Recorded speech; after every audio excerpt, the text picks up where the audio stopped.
akan banyak sama dengan, pemantik yang sebelumnya karena lebih konkret tadi yang dibahas gitu. Tadi saya coba akan, eee, bagi inilah, temuan-temuan di teman-teman Wahli Jatim gitu di beberapa tempat di Jawa Timur gitu. Kalau tadi sempat disinggung apakah kemudian, antara daerah dan provinsi itu saling lempar, ya memang kerap kali kita temui seperti itu gitu. Nah yang dilupakan dalam urusan birokrasi itu sebenarnya ada fungsi koordinasi gitu. Kalau kita ngomong daerah terus ini dilimpahkan ke provinsi, itu kan sebenarnya kewenangan gitu. Tapi garis koordinasinya itu kan masih satu gitu, masih masih, linier, masih nyambung. Nah, itu yang sebenarnya, ndak pernah diperhatikan oleh pemerintah kita hari ini gitu. Sehingga itu jadi dalil, ini harusnya ke sini, ini harusnya ke sini, dilemparkan gitu loh. Kewenangan itu memang jelas ada di posisinya di mana, tapi kan garis koordinasi antara daerah, provinsi dan pusat itu kan nggak bisa diputus gitu. Itu dijalankan garis koordinasi sehingga, apa, teman-teman misalnya orang di lapangan itu bisa nggak ada alasan lagi ketika kita nggak punya datanya, kita nggak punya kewenangan dan sebagainya gitu. Nah, Wali sendiri gitu ya dalam tahun 2018 itu sebenarnya, ada catatan cukup menarik gitu bahwa adanya peningkatan, krisis, sosial ekologi di Jawa Timur gitu.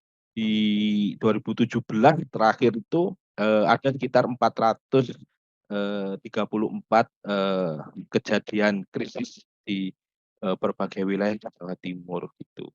Nah ini, menjadi tertinggi dari 4 tahun sebelumnya. Jadi 2013 itu ada sekitar 233 kejadian, 2014, 233, 2015 itu naik menjadi 297, kejadian, 2016 itu 404, kejadian. Nah, artinya ada peningkatan dari tiap tahun gitu dan, yang kerap kali ditemui ya sektor tambang salah satunya gitu. Nah,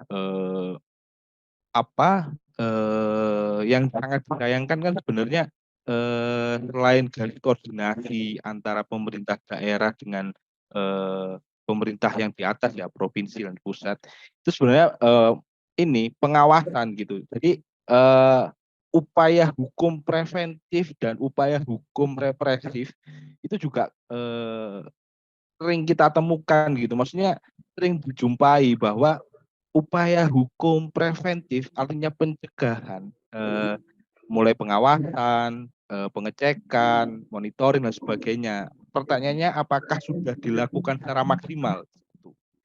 Kedua, bagaimana keterlibatan, masyarakat dan, pemerhati lingkungan dalam konteks, ngomongin aspek partisipatif gitu kan.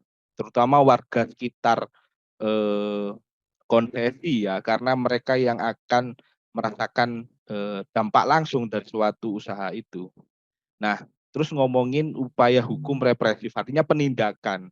Nah, ini yang kerap kali ditemui juga, aturannya ada gitu, mungkin secara substansi tidak sempurna, tapi ada gitu. Penegakannya seperti apa? Nah, tadi juga sudah disinggung, jangan-jangan ada keterlibatan. Nah, itu yang juga, menjadi dugaan dalam proses-proses, eee, pertambangan ilegal di, wilayah-wilayah tapak gitu, di wilayah-wilayah akar rumput. Jangan-jangan ada keterlibatan gitu di setiap, kegiatan usaha pertambangan gitu. Nah,